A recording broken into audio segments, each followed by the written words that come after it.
자, 이번에는 화학적 진화설과 생명의 탄생에 대해서 한번 해보도록 하겠습니다.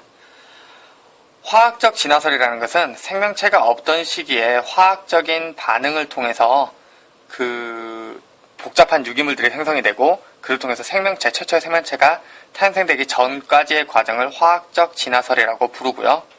그 이후 생명이 탄생했을 때 어떤 생명체가 탄생했고 그 생명체들에 의해서 지구의 환경이 어떤 식으로 변했고 또 그래서 어떤 생명체가 탄생했고 이 과정의 흐름에 집중을 해서 한번 짚어보도록 하겠습니다.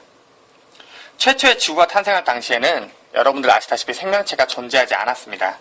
생명체도 존재하지 않았고 원시 대기에는 여러분이 아시는 CH4, 메테인, NH3, 암모니아, 그리고 H2O, 수증기, CO, 일산화탄소, CO2, 이산화탄소, 그리고 H2, 아주 적은 양의 수소, 이런 것들이 존재했습니다.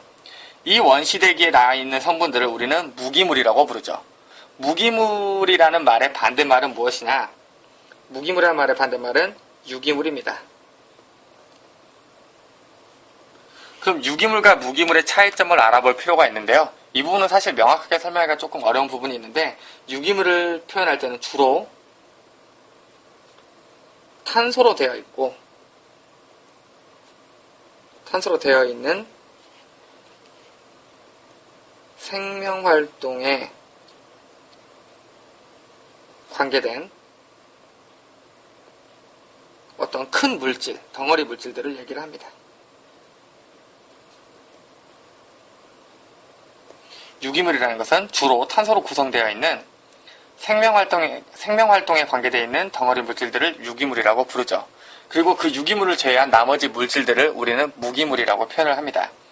여기 있는 CH4, CO, CO2 이런 애들은 탄소를 포함하고 있긴 하지만 생명활동에 직접적인 연관이 없는 경우가 많기 때문에 그리고 이거 주로 노폐물로 나온 경우가 많기 때문에 무기물로 예외적으로 처리를 하기도 합니다. 자, 이 무기물들이 처음에 간단한 유기물로 바뀌게 되는데요. 이 무기물들이 간단한 유기물로 바뀌게 되는데 간단한 유기물의 가장 대표적인 예가 바로 아미노산입니다. 아미노산의 기본적인 구조 어떻게 생겼는지 혹시 기억하시나요? 아미노산의 기본적인 구조는 가운데 탄소가 존재하고 탄소는 총 4개의 결합을 할 수 있죠. 한쪽에는 수소, 한쪽에는 COOH, 카복시기가 존재하고 다른 한쪽에는 NH2, 아미노기가 존재하고 그리고 겹사슬, 알킬기, R이 붙어있는 이 형태가 아미노산입니다. 보시다시피 원시대기에 있던 이 성분들보다 조금은 더 복잡해지고 덩어리가 커진 것을 볼 수가 있죠. 이게 아주 간단한 유기물인 아미노산의 기본적인 식입니다. 자, 그렇다면 작은 분자들이 모여서 큰 분자가 되기 위해서는 무엇이 필요했을까요? 여러분들이 광합성이라는 과정을 배울 때 기억하실 겁니다. 작은 분자들을 모아서 큰 분자로 만드는 물질 대사 과정을 우리는 동화라고 불렀습니다. 그리고 동화라는 과정이 일어나기 위해서는, 즉 작은 분자를 모아서 큰 분자를 만들기 위해서는 에너지가 필요했다는 사실을 알고 있죠. 광합성에 빛 에너지가 필요했던 것처럼요. 여기서도 그럼 마찬가지로 이 원시대기에 있는 무기물들이 간단한 유기물이 되기 위해서는 에너지가 필요했을 것입니다. 그렇다면 여기에 에너지가 필요했을 것이라는 건데 이 에너지는 과연 어디에서 왔을 것이냐? 지구 탄생 초기에 가해질 수 있는 에너지는 예를 들면 이런 것들이 있었을 겁니다. 일단 태양으로부터 오는 강력한 자외선이 있었을 것이고요. 그리고 번개가 치면서 그 전기 에너지에 의한 강한 에너지도 있었겠죠. 이걸 방전이라고 표현을 하고요. 그리고 운석의 충돌에 의해서 에너지를 얻기도 했겠죠. 그리고 하나 더 추가적으로 말씀드리면 심해 열수구라는 곳에서 강력한 열 에너지를 얻기도 했습니다.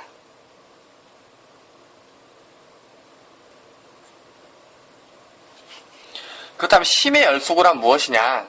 심해 열수구는 이름 그대로 심해, 깊은 바다에서 열수, 뜨거운 물이 뿜어져 나오는 구멍을 심해 열수구라고 합니다. 그렇다면 그때 뿜어져 나오는 뜨거운 물은 온도가 몇 도일까요? 물이야 뭐 뜨거워봐야 100도씨 정도밖에 되지 않겠지 라고 생각할 수도 있겠지만, 깊은 바다로 들어가게 되면 위에서 누르는 물의 압력 때문에, 즉 수압 때문에, 너무나도 높은 압력 때문에 물의 끓는 점이 올라가게 됩니다. 여러분들 높은 산에 올라가서 밥을 하게 되면 밥이 설익는다는 얘기 들어본 적 있으시죠?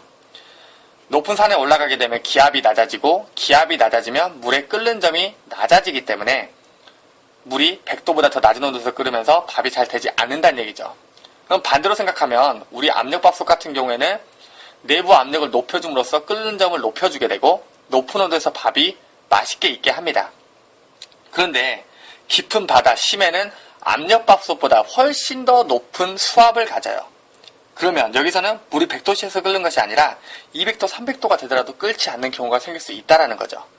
그 매우 뜨거운 물, 물론 그 뜨거운 열은 지구 내부에 있는 마그마라든가 이런 곳에서 열을 받았겠죠. 그 지구 내부의 열이 물을 뜨겁게 데우게 되고, 그 뜨거운 물이 심해에서 뿜어져 나오게 되는데 그걸 심해 열수구라고 부릅니다. 거기에서 이렇게 에너지를 얻을 수도 있게 되는 거죠. 자, 어쨌든 자외선이든 방전이든 운석의 충돌이든 심해 열수구든 이런 에너지를 받음으로써 원시대기에 있던 이 작은 무기물들이 간단한 무기물보다는 조금 더 복잡한 형태로 변하게 되죠.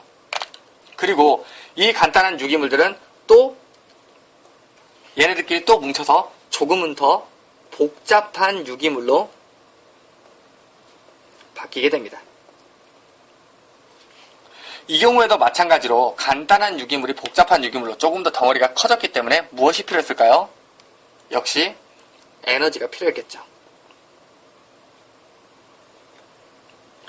에너지를 받아서 복잡한 유기물이 만들어지는데 아미노산들이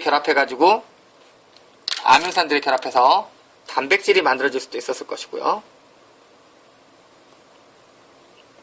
뉴클레오타이드들이 결합을 해서 DNA, RNA 같은 핵산이 만들어지기도 했을 겁니다. 이렇게 해서 복잡한 유기물들이 만들어지게 되죠. 이때 만들어진 이 복잡한 유기물들은 사실 여기저기에서 산발적으로 만들어졌기 때문에 이 복잡한 유기물들이 서로 가까운 곳에 붙어있지는 못했습니다. 그런데 이 복잡한 유기물들이 가까이 붙어야만 물질대사가 원활하게 이루어지겠죠. 물질대사란 뭐라 그랬죠? 물질대사라는 것은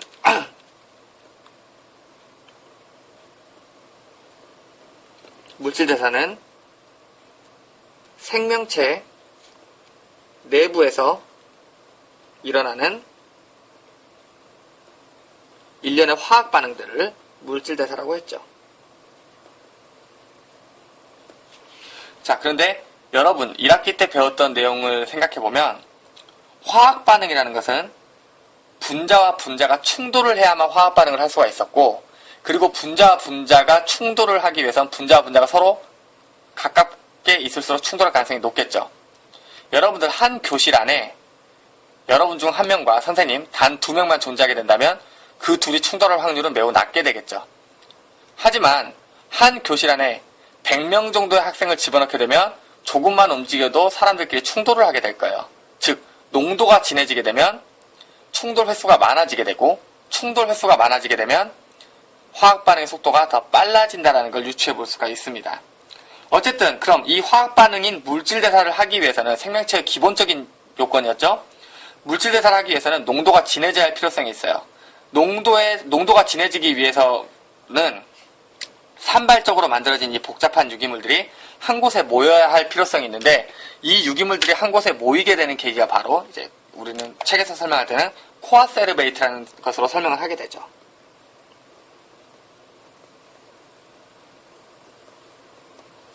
코아세르베이트라는 것은 대충 이런 겁니다.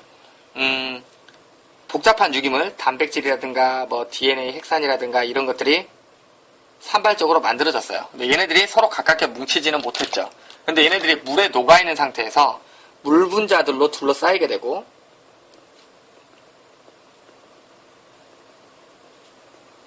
이 물 분자들로 둘러싸인 녀석들이 서로 간에 끌어당기는 인력으로 인하여 한 곳으로 뭉치게 됩니다. 물 분자에 의해서 한 곳으로 이렇게 뭉치게 되는 거죠. 이 물 분자로 둘러싸인 상태로 한 곳에 뭉치게 된 이 덩어리를 우리는 코아세르베이트라고 부릅니다.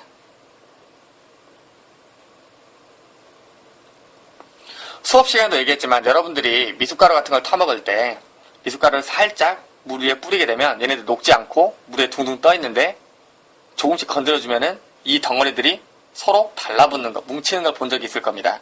그것과 비슷한 모양을 생각하시면 될 것 같아요. 자, 이렇게 해서 코아세르베이트를 형성합니다. 그럼 상당히 가까워졌죠? 가까워졌다는 얘기는 부분적으로 농도가 진해졌다는 얘기고, 농도가 진해진 만큼 화학 반응, 즉 물질 대사가 잘 일어날 수 있다는 얘기죠. 그런데 가만히 놔두면 결국 어떻게 될까요? 결국은 또 퍼질 수밖에 없게 될 겁니다. 그렇다면 얘네들이 퍼지지 않게끔 막아주는 울타리가 필요하겠죠. 그 울타리 역할을 하는 게 여러분이 잘 알고 있는 세포막인데, 그 세포막의 초기 형태를 제공해줬던 것이 무엇이냐면 그것이 바로 마이크로스피어나 혹은 리포솜이 되겠습니다. 마이크로스피어는 아미노산을 가열해서 단백질로 만들었다가 뜨거운 물에서 식혔을 때 그때 아주 작은 구 모양을 형성하게 되는데, 동그란 공의 모양을 형성하게 되는데, 그래서 이름 그대로 마이크로스피어, 작은 구라고 해서 그걸 그 단백질로 이루어진 작은 구를 우리는 마이크로스피어라고 부르게 되고요. 리포솜은 리포솜은 여러분 인지질, 세포막의 구성 성분이 인지질 기억하시죠? 그 인지질들이 동그랗게 모여서 하나의 구를 만들게 된 걸 리포솜이라고 부르게 됩니다. 어찌되었든 이 마이크로스피어나 혹은 리포솜이라는 형태의 울타리가, 이 형태의 울타리가 코아세르베이트라고 만들어져 있는 이 부분들을 감싸게 된다면 기본적으로 DNA나 RNA 같은 핵산과 그 다음에 단백질을 고농도로 가지게 되면서 얘네들이 도망갈 수 없게끔 세포막으로 둘러싸게 된 형태가 되는 거죠. 즉 DNA, 자기복제에 필요한 DNA, 그리고 여러가지 효소의 성분이 되는 단백질을 포함하면서 동시에 세포 안과 바깥쪽을 구분해주는 세포막이 만들어지게 되는 거죠. 바로 이 형태가 어떤 형태입니까? 원시세포의 형태가 만들어지게 되는 거죠. 원시세포. 바로 이 원시세포의 단계부터 우리는 비로소 이걸 뭐라 부르냐? 최초의 생명체가 탄생이었다라고 이렇게 얘기할 수가 있는 겁니다.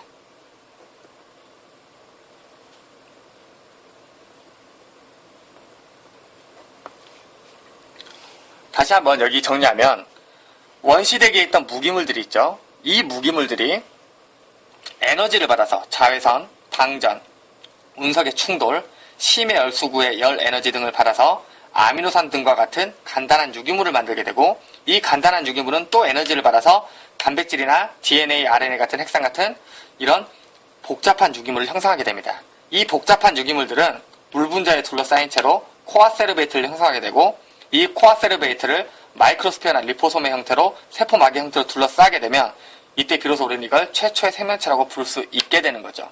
자기복제 능력과 물질 대사 능력을 갖춘 세포로 구성되어 있는 최초의 생명체가 만들어지게 되는 거죠. 여기까지 최초의 생명체 전까지는, 최초의 생명체가 만들어지기 바로 이 전까지는 생명체가 아니죠. 하지만 시간이 지남에 따라서 생명체에 점점 가까워지고 있죠. 생명체는 아니지만 어쨌든 조금씩 변화해 나가고 있는 이 과정을 우리는 화학적 진화라고 부릅니다. 생명체가 진화하는 것 생물학적 진화라고 부른다면, 여기서 보여주는 이 진화 과정은, 화학 반응에 의해서 이루어진 이 진화 과정을 화학적 진화설이라고 부르게 되는 거죠. 자, 그렇게 해서 만들어진 최초의 생명체부터 다시 이쪽으로 가보도록 하겠습니다. 그렇다면 그 최초의 생명체는 어떤 생명체였을까요? 많은 학자들은 그 최초의 생명체가 무기호흡 종속 영양생물이었을 것이라고 판단합니다. 무기호흡 종속 영양생물. 여기서 말하는 무기호흡 종속 영양생물을 하나하나 풀어서 설명을 해보면, 무기호흡이라는 것은 없을 무자 기운 기자, 여기서 말하는 것은 기체 중에서도 특히 산소를 사용하지 않는 호흡을 하는 경우를 얘기합니다. 호흡, 선생님 산소가 없는데 어떻게 호흡을 하나요? 숨을 쉴 수 있나요? 생물에서 얘기하는 호흡은 단순히 숨을 쉰다라는 개념이 아니라 유기물들을 분해해서 에너지를 얻는 과정을 호흡이라고 하죠. 자, 무기호흡은 산소를 이용하지 않고 유기물을 분해할 때 무기호흡이라고 부르는 거죠. 선생님, 그렇다면 무기호흡을 하는 생명체가 있나요? 무기호흡을 하는 생명체가 있습니다. 가장 대표적인 예로 여러분들 효모라는 생명체를 들 수가 있죠. 뭐 막걸리라든가 여러 가지 물질들을 발효시킬 때 사용되는 이 효모라는 녀석은 산소를 사용하지 않고 유기물을 분해하면서 알코올이라든가 이산화탄소, 어떤 유기물을 분해하면서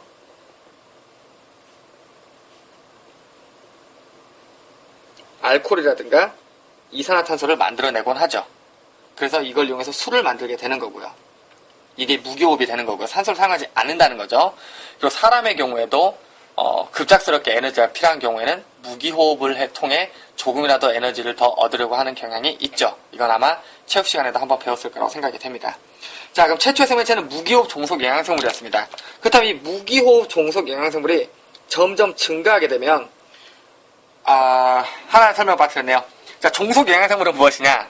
종속 영양생물이라는 것은 자기 스스로 영양분을 만들어내지 못하고 누군가가 만들어낸 혹은 이미 만들어진 유기물을 분해해서 에너지를 얻는 생명체를 종속 영양생물이라고 합니다. 선생님, 그렇다면 이때 유기물이 있었다는 얘기인가요? 있었죠. 이 앞 과정에서 간단한 유기물들, 복잡한 유기물들을 만들어냈잖아요. 그래서 이 유기물들이 바다에 많이 존재하던 상황이었죠. 그래서 그 유기물들을 분해해서 에너지를 얻으면서 살아갔던 거죠. 종속 영양생물. 근데 그때 산소를 사용했다, 사용하지 않았다? 산소를 사용하지 않았다. 그래서 무기호흡 종속 영양생물입니다. 그럼 이렇게 계속해서 유기물을 사용하게 되면 유기물은 어떻게 됐을까요? 줄어들었겠죠. 그리고 이 과정에서 CO2가 방출이 되면 CO2의 양은 증가하게 됐을 겁니다. 그러다 보니 이제 살 수가 없는 거예요. 유기물을 분해하고 살아야 되는데 유기물이 너무 부족한 거예요. 왜? 자기들 다 먹어버렸으니까. 그럼 살아남기 위해서는 유기물을 만들어내야만 하겠죠. 그래서 두 번째로 출현한 생물이 유기물을 스스로 만들어내는 생명체가 탄생하게 됩니다.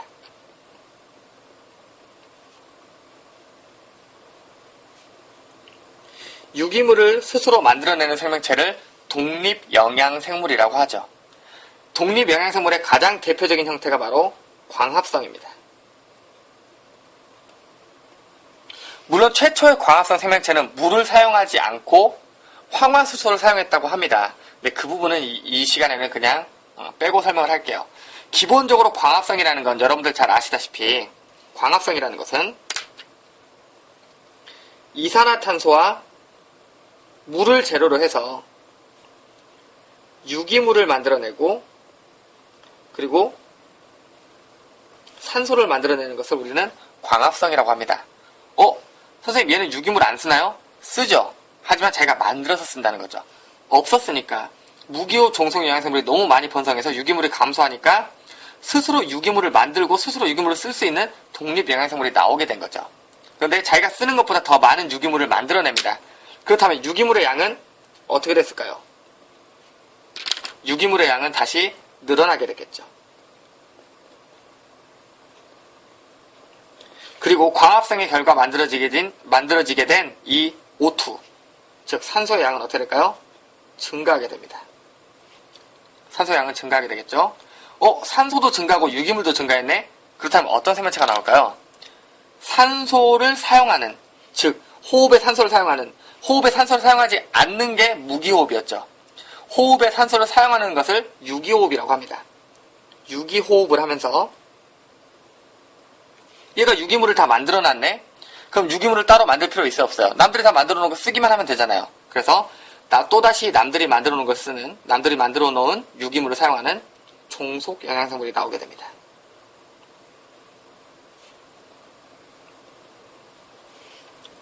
유기호흡, 산소를 가지고 호흡을 하는 종속 영양생물이 나오게 되는 거죠. 그렇죠? 이 유기호흡 종속 영양생물이 나오게 된 배경은 선생님, 무기호흡, 산소 없이도 살 수 있었잖아요. 근데 왜 유기호흡 종속 영양생물이 나오게 되나요? 여러분이 나중에 생물에서 배우게 되겠지만 무기호흡을 했을 때 똑같은 유기물 하나를 분해한다고 하더라도 무기호흡을 했을 때 얻는 에너지보다 유기호흡을 했을 때 얻는 에너지의 양이 훨씬 더 많습니다. 즉 효율적으로 아주 쉽게 에너지를 얻을 수 있다는 거죠. 그렇기 때문에 이 유기호흡 종속 영양생물이 번성하게 됩니다. 선생님, 그럼 앞에 있던 독립 영양생물 다 사라지고 무기호흡 종속 영양생물 다 사라졌나요? 아니요. 얘네들도 남아있는 상태로 얘네들이 새롭게 출현하게 되는 거죠. 그리고 번성을 했다라는 개념입니다. 자, 그리고 여기서 또 주목해서 봐야 할 부분은 무엇이냐. 산소가 증가하게 되었다 그랬죠. 이때 만들어진 이 산소, 원래 원시대기엔 산소가 있었나요? 없었나요? 없었죠. 산소가 이제 최초로 만들어진 거예요. 산소 기체가. 이 산소 기체는요, 바닷속에 녹아서 여러가지 유기호흡 종속 영양생물들의 그 유기호흡을 위한 재료로 사용되기도 했지만, 그리고 여러가지 물질들을 산화시키는 데 사용됐지만, 남는 산소들은 바다 밖으로 나가서, 참고로 이 최초의 생명체들은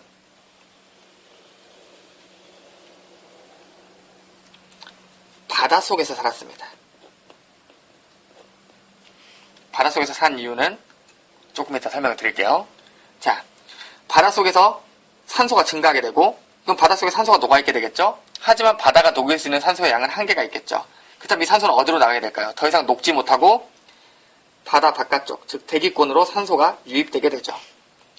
즉 대기 중에도 산소가 있게 되는 거죠. 이 산소가 높이 올라가서 성층권까지 올라가서 이 산소가 O3 많이 들어본 것 같죠? 오존으로 만들어지게 됩니다. 그래서 이 오존이 하나의 층을 형성하게 되죠. 여러분이 잘 아는 이름이죠? 오존층이 만들어집니다. 오존층이 하는 역할은 뭡니까? 오존층은 태양으로부터 오는 강력한 자외선, 여기 기억나시나요? 태양으로부터 자외선이 온다 그랬죠. 이 에너지 때문에 유기물이 만들어졌던 거죠. 여전히 강한 자외선이 이렇게 내리쬐고 있었어요. 그런데 오존층이 만들어지면서 태양으로부터 오는 강력한 자외선을 이 오존층이 흡수해서 이 밑까지 도달할 수 없게 만드는 거죠. 자외선을 차단을 해주게 됩니다. 그래서 자외선 차단이 왜 중요하냐? 아까 모든 생명체가 처음에 만들어졌던 모든 생명체가 어디에 산다 그랬죠? 바다에 살았다 그랬죠. 바다에 살 수밖에 없었던 이유가 있어요. 왜냐하면 바다 밖은 너무 강력한 자외선이 계속 내리쬐고 있었던 거예요. 여러분 식당에 가면 파란색 전등이 켜져 있는 컵 소독기 본 적 있죠? 거기 자세히 읽어보시면 자외선 살균 소독기라고 되어 있어요. 균이라는 것들, 세균이라는 것들은 자외선을 받으면 죽습니다. 근데 이때 나왔던 무기호흡 종속 영양생물, 독립 영양생물, 그리고 유기호흡 종속 영양생물 이런 것들은 다 세균이었단 말이에요. 얘네들이 물 밖으로 나가게 되면 자외선에 의해서 죽어버리는 거예요. 그러니까 물 밖으로 나갈 수가 없었죠. 그런데 이 독립 영양생물, 아까 예를 들지 않았나요? 독립 영양생물의 가장 대표적인 예가 바로 남세균 또는 남조류라고 불리는 광합성 생명체입니다.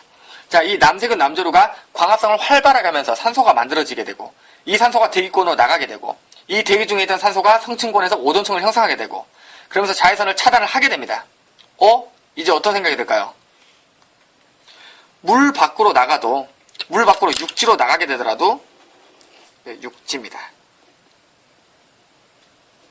육지로 나가게 되더라도 숨 쉴 산소도 있겠다. 강한 자외선도 막아주고 있겠다. 이제 육지로 나갈만 하죠. 바다는 너무 좁아. 육지로 한번 나가보겠어. 그래서 이 과정을 통해서 어떤 생명체가 탄생하게 되냐? 바로 육상생명체.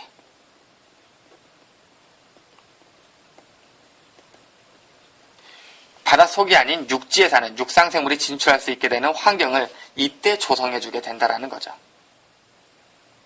자, 여기까지 되십니까? 자, 이 부분 하나씩 다시 한번 보도록 할게요. 최초의 생명체는 무기호흡하는 종속 영양생물이었어요. 왜 무기호흡을 했을까요? 이 전까지 산소가 있었다 없었다? 있다 없다? 없다. 그러니까 산소를 사용하지 않는 호흡을 하는 종속 영양생물이 나오게 됩니다. 종속 영양생물은 유기물을 분해해서 에너지를 얻는 거야. 유기물이 있었으니까. 그런데 계속해서 유기물을 분해하다 보니까 CO2는 증가하고 유기물은 감소하게 되는 거예요. 더 이상 먹을 게 없네요. 그럼 유기물을 누군가 만들어줘야겠죠. 그래서 유기물을 스스로 만드는 독립영양생물이 출현을 하게 되고, 이 독립영양생물은 광합성을 통해서 이산화탄소는 흡수하고 그래서 CO2는 감소하게 되겠죠. 그리고 유기물과 산소를 만들어냅니다. 그러면 산소도 있겠다. 그리고 영양분으로 삼을 유기물도 있겠다. 이제 산소를 이용해서 호흡을 하는 그리고 남이 만들어낸 유기물을 사용하는 유기호흡 종속 영양생물이 출현하게 되는 거죠. 그리고 이때 만들어진 산소 중에 남는 산소는 공기 중으로 나가게 되고, 이 공기 중으로 나갔던 산소가 오존층을 형성하게 되면 자외선을 차단해주게 되죠. 그럼 바닷속에 살던 생명체가 육지로 나갈 수 없었던 가장 큰 이유는 자외선 때문이었는데, 자외선을 차단해줬고 숨 쉴 수 있는 산소까지 만들어졌기 때문에 바닷속에서만 살던 생명체들이 드디어 슬슬 어디로 나오게 된다? 육지로 진출하게 된다. 즉, 이 과정을 통해서 육상생물이 진출할 수 있게 되었다 라는 것까지 알아두실 수 있겠습니다. 알아두시면 될 것 같고요. 다음 시간은 세포 내 공생설에 대해서 얘기를 해봐야 될 것 같고요. 이 화학적 진화설과 생명의 탄생 꼭 기억해 두세요. 원시대기에 있던 무기물들이 에너지를 받아 간단한 유기물이 되고, 이 간단한 유기물들이 또 에너지를 받아 복잡한 유기물이 되고, 이 복잡한 유기물들이 코어 세르베이트를 형성하면서 이때 마이크로스피어와 리포솜으로 둘러싸여가지고 최초의 생명체가 만들어지게 됩니다. 이 최초의 생명체는 산소가 없었기 때문에 무기호흡을 종속 영양생물이었는데요. 그러다 보니까 유기물은 점점 감소하고 CO2는 증가하게 되죠. 그래서 그 환경에 맞는 독립영양생물, CO2를 사용하면서 스스로 유기물을 만들어내는 독립영양생물이 나오게 되고, 이 독립영양생물이 번성함에 따라서 CO2는 감소하고 유기물은 증가, 산소는 증가하게 됨으로써 유기호흡, 산소를 이용하면서 종속영양생물, 남들이 만들어낸 유기물을 이용하는 유기호흡 종속영양생물이 나오게 됩니다. 그와 더불어서 이때 만들어졌던 산소가 공기 중으로 나가게 되고, 그게 자외선을 차단하는 오존층을 형성하게 되면서 자외선이 차단되고 숨 쉴 수 있는 산소, 육지로 나가자, 육상생물이 진출할 수 있는 환경이 조성되었다 라는 부분까지 이 흐름을 잘 이해해 두시면 될 것 같습니다. 자, 여기까지 하겠습니다.